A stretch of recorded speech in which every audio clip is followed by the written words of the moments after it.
Hello and welcome to the sliders phenomenon. This week we have a real strange but very interesting topic that came to me recently by way of one of my fans named Dominick Kaarberg. Originally in the context of the comment, it was asked that I cover sliders, which immediately left me, as well as others, confusing the suggestion with the 1995 TV show starring Jerry O'Connell. The show involved him traveling with a group of people through parallel dimensions, almost with a bit of the show Quantum Leap tied in for good measure. I personally never got into watching that program, but outside of that, today's topic has nothing to do with a TV show. Our topic involves people around the world that are said to mysteriously have the ability to control, or in many cases, affect electrical devices.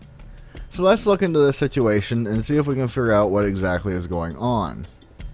Have you or someone you know ever claimed that streetlights always seem to turn off or on when they approach, but you could never figure out why? Showing how inclusive the paranormal world is, these cases have been documented and in fact have their own terminology, which is often referred to as the slider phenomenon. As previously stated, this has nothing to do with the 90s TV show, but in fact a term that was coined in 1993 by a paranormal author by the name of Hilary Evans in her book The SLI Effect. Originally, cases of this nature strictly involved the human effects on streetlights, which is where sliders receives its name, or at least the first three letters. Today, the slider or streetlight interference phenomenon has become more inclusive of just about every type of machine that uses electricity and how humans reportedly affect them. While some believe this ability would be kind of cool or make for some fantastic party tricks, for the most part, people who can do this, it makes their life quite difficult. Most claim that wristwatches will quit working after wearing them for only a few days. Medical devices will start to malfunction in their presence. Light bulbs will burst at their touch, and even some strange cases, their credit cards will become demagnetized. Frequently, this type of behavior that is exhibited is thought to involve the spiritual energy of a person, which is commonly known as one's aura. A lot of these cases involve the slider effect, seem to present themselves during states of duress or various ranges of strong emotions, but I'll get to that theory a little bit later.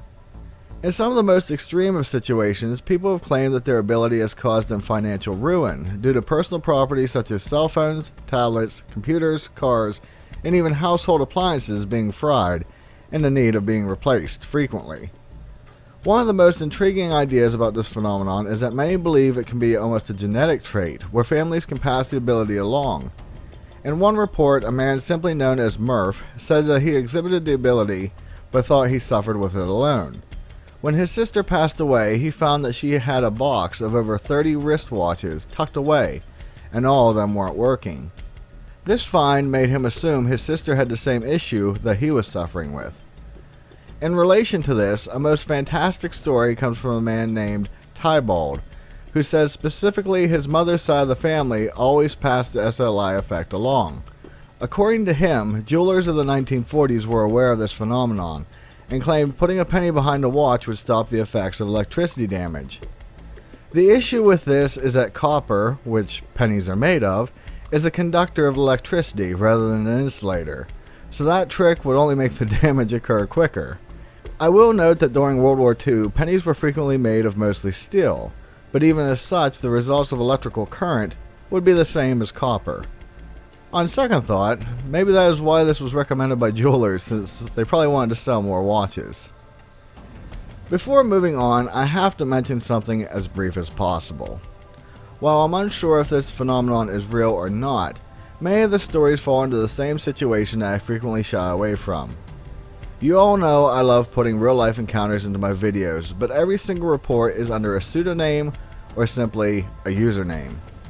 When starting this entry, I wanted to include actual reports, but all of them fall into this guy or that woman territory. I understand wanting to remain anonymous, especially with many of them stating it affects their jobs as well, but it does hurt credibility that I can't outright say, in 1997 a man named Ben Miller reported blah blah blah, and things like that. This is just something I wanted to point out as a sticking area for me. But it shouldn't take away from the topic, as most of us have had similar situations occur along the lines of this video topic. Getting back to our story.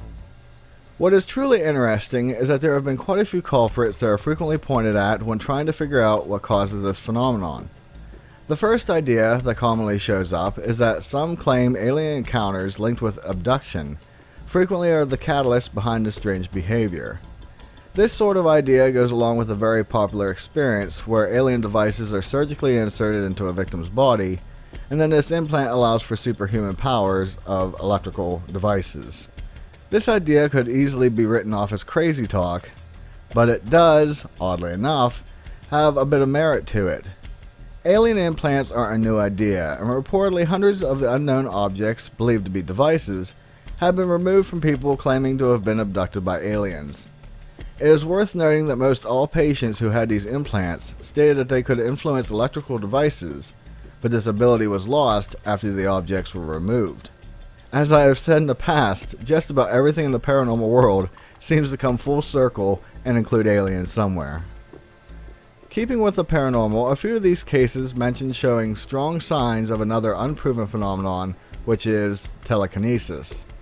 A lot of the reported incidences involved people actively affecting lights or devices when in a high emotional state.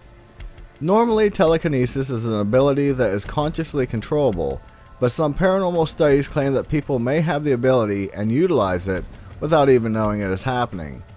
This form frequently takes the stage as a new version of poltergeists, which at one time were thought to be evil spirits, but now many believe are subconscious human energy outbursts. The idea behind this conforms with many people indicating that their abilities are more prominent when they are happy, extremely angry, in pain, or even depressed.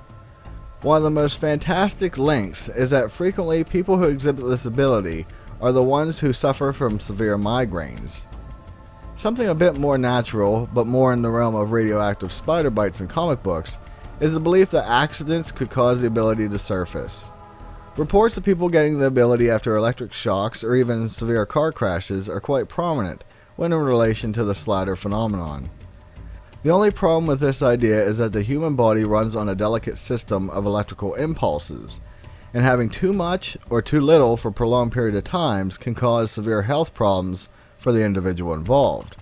What makes this theory interesting is that some people are known to produce varying levels of electrical impulses in their body, much like how some people's body temperatures are always lower than normal, while others can be higher. So it possibly could explain why some individuals who have naturally higher amounts may be able to affect electronics. So at this point, I want to look into if there is a possible explanation as to why it occurs outside of the paranormal. On a personal note, my wife and I frequently notice that a certain street light in our town seems to turn off immediately when we approach and comes back the moment we leave. However, is this truly the slider effect, or is it something more mundane? Let's go into the scientific part of the study, which has concluded that no subject claiming to have these powers has the ability to produce the same results on demand. Due to this, the scientific community has reasoned that this phenomenon doesn't truly exist, but is more of a psychosomatic response. This ideology almost falls into the psychological studies on patterns being perceived as having more meaning than they should, or even being under the control of a subject.